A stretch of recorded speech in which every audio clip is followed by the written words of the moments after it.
हमारे घर में कोई घटना होती है तो हम सबसे पहले किसको पकड़ेंगे? सबसे पहले तो चौकीदार को पकड़ेंगे ना, कि तुम कहां थे, क्यों ये घटना हो गई तुम्हारे रहते हुए, किस लिए तुमको रखा था। लेकिन यहां नहीं ऐसा हो रहा है। यहां जो है कहते तो हैं कि हम चौकीदार हैं, लेकिन चौकीदारी अगर की गई होती, हाँ चौकीदार अगर अपने काम में पक्का होता है तो उसके ऊपर आक्रमण करके उसको कोई मार दे, लेकिन फिर कहा जाता है कि इस चौकीदार ने अपना निभाया। यहां तो कुछ पता ही नहीं है, कोई लड़ा ही नहीं उनसे, किसी ने उनको रोकने की कोशिश ही कहीं नहीं की। वो आए, घटना की, आराम से चले गए, कहीं पर उनको कोई बाधा नहीं है।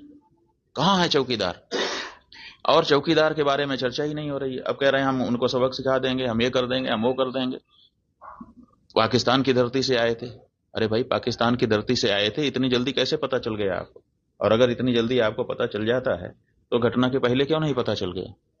और दूसरी बात यह है कि अगर पाकिस्तान से आए तो पाकिस्तान के खिलाफ अच्छी तगड़ी कार्रवाई करिए। आप कह रहे हैं कि हम सिंधु नदी का जल रोक देंगे। आपके पास जल को रोकने या उसको डाइवर्ट करके अपने ही यहाँ अपने ही देश में रख लेने का कोई उपाय ही नहीं है। हमने विशेषज्ञों से पूछा कि अगर हम सिंधु नदी का जल पाकिस्तान में जाने से रोकना चाहते हैं तो हमारे पास क्या व्यवस्था है। उन्होंने कहा हमारे पास कोई व्यवस्था नहीं है।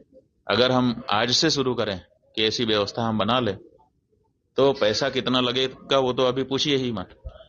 अगर पैसा पर्याप्त दे दिया जाए, पैसे के कारण एक दिन भी काम ना रुके, तब भी 20 साल लगेगा, तब हम सिंधु नदी का जल रोक पाएंगे। तो ऐसी परिस्थिति में हम ये कह दे रहे हैं कि हम सिंधु नदी का जल रोक लेंगे। और टेलीविजन के एंकर हमने सुना तो कह रहे थे बूंद बूंद के लिए तरसेगा पाकिस्तान, एक गिलास शुद्ध पानी नहीं मिल पाएगा, खेती नष्ट हो जाएगी, बिजली नष्ट हो जाएगी, ये हो जाएगा, वो हो जाएगा।